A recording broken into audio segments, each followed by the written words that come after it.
سر یہ آج کی جو جنگ تھی چند گھنٹوں میں جس میں ہم نے اپنے سے کئی گنا بڑے دشمن کو جو نومیرکلی بہت بڑا ہے اس کو ہم نے گھٹنوں پر زیر کر دیا، یہ 21ویں صدی کی جنگ جو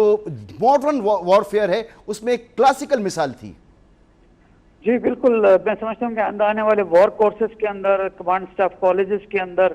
تھرو اس دنیا یہ پڑھایا جائے گا ٹیکسٹ بک کہ کس طرح سے سرپرائز اچیو کیا جاتا ہے اور ایک اپنے سے عددی طور پہ بڑے دشمن کو جو ہے وہ منٹوں سیکنڈوں کے اندر گھنٹوں میں آپ اس کو آن دا نیلز لے کر آتے ہیں۔ بیسیکلی آج جو 5 گھنٹے کا یہ آپریشن تھا کہ جس کے بعد انڈیا اپنے گھٹنوں پر گیا ہے، یہ وہی وعدہ تھا جو DGSPR نے کیا تھا کہ جب پاکستان ریسپانس جنریٹ کرے گا تو اس کی گونج پوری دنیا دیکھے گی۔ تو الحمدللہ اس کی گونج ہم نے بھی دیکھی، انڈیا کے ڈومیسٹک آڈینس نے بھی دیکھی اور انٹرنیشنل جو آڈینس تھی ممالک تھے انہوں نے بھی دیکھی۔ تو لہٰذا بھرپور جو اپنی ٹریننگ کا مظاہرہ کیا ہماری ایئر فورس نے، آرمی نے، نیوی نے، جو ہے سمندروں کے اندر جو وکرانت ان کا INS ہے اس کو روکا، اس کو وہاں سے ہلنے نہیں دیا۔ تو لہٰذا ایک صحیح معنوں میں نیٹ سینٹرک وارفیئر تھی کہ جس کو chairman joint chief over all lead کر رہے تھے اور جنرل عاصم منیر اس کے روح رواں تھے اور اس طرح چیف ایئر اسٹاف۔ تو الحمدللہ آج جس طرح سے ہم نے ان کے ٹیررزم کے مرکزوں کو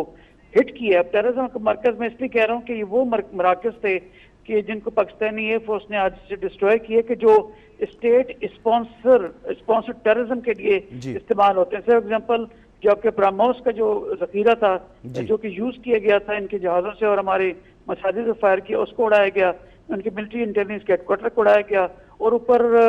سری نگر سے لے کے نیچے سورت گڑھ تک 8-9 بیسز آتے ہیں ملٹری کے اس کے ایئر فورس کے، ان سب کو تباہ کیے گئے۔ تو میں سمجھتا ہوں کہ صحیح معنوں میں ایک ٹیکسٹ بک کاؤنٹر اٹیک تھا کہ جس کی مثال آئندہ آنے والے دنوں میں لوگ پڑھا کریں گے ایز اے کیس اسٹڈی۔ اور میں سمجھتا ہوں کہ آن دی انڈین سائڈ اس کی جو شرمندگی کا یہ باعث بنا ہے کہ اس کی ایگو، اس کی جو ایک ہٹ گرمی تھی، اس کی جو ایروگینس تھی، وہ تمام چیزیں زمین بوس ہوئی ہیں۔ تو ابھی بھی یہ بھاگ کر جو امریکہ کے پاس گئے ہیں تو پاکستان نے اس کا جو رسپونڈ جو فیوریبل رسپانس دیا ہے وہ اپنے پرائم منسٹر صاحب کو بھی سنا جو ایک پر اعتماد پولیٹیکل لیڈر یا ایک رہنما ہو سکتے ہیں، وہ آپ نے دیکھا کہ انہوں نے اس کا پازیٹیو رسپانس صرف اور صرف اس لیے دیا کہ وہ جنگ جو ہے وہ خطے کے امن کے لیے کسی صورت ٹھیک نہیں ہے، ادروائز ہم سوورینٹی اور سالمیت کے لیے بھرپور رسپانس ہم نے ثابت کیا سر، اور یہی فرق ہم نے دنیا کو بتا دیا کہ جب آپ جنگ کرنے آتے ہیں، جب ہندوتوا کی سوچ جنگ کرنے آتی ہے تو وہ وحشت اور بربریت کی سوچ کے ساتھ آتی ہے، لیکن جب ہم جنگ کے لیے نکلتے ہیں تو ہم رضائے الہی کے لیے نکلتے ہیں، ہم امن قائم کرنے کے لیے نکلتے ہیں۔ اور ہم نے جو اپنا اٹیک کیا ہے، سائبر اٹیک ہو یا کائنیٹک اٹیک، یہ کائنیٹک اثرات اس کے اب ہمیں انڈیا کے اندر نظر آئیں گے۔ میں یہ سمجھتا ہوں، میرا مشاہدہ اور تجربہ یہ بتاتا ہے کہ وہ نظر آئیں گے، ان کی سیاست میں، ان کی سوسائٹی میں نظر آئیں گے۔ آپ کو بھی لگتا ہے ایسا؟ جی بالکل، دیکھیں یہ جو آج فتح کا جو اعلان ہم نے کیا ہے، دو کہ یہ تھوڑا سا اس مجھے ہے کہ انڈین سائڈ سے کچھ اس کے اوپر کوئی نیگیٹو چیز میں نہ آئے کیونکہ ہم ڈومیسٹک آڈینس کو بھی کرتے ہیں، لیکن اس میں کوئی دو رائے نہیں ہے کہ 1.5 ارب کی آبادی ہو اور ان کو اس قدر خفگی، اس قدر شرمندگی اٹھانی پڑے جو نہ صرف ان کے ڈومیسٹک آڈینس ان کو اب کوشچن کر رہے ہیں بلکہ انٹرنیشنل وہ ایک قسم کا لافنگ اسٹاک بن کر رہ گئے تھے۔ تو یہاں پر میں یہ بھی کہوں، مارشل صاحب بھی آپ کے ساتھ پروگرام میں ہیں، جو ایئر فورس کے پائلٹس ہوتے ہیں بیسیکلی وہ فائٹنگ مشین ایک اکیلا بندہ کاکپٹ کے اندر ہوتا ہے اور جس طرح وہ اپنے ہیڈ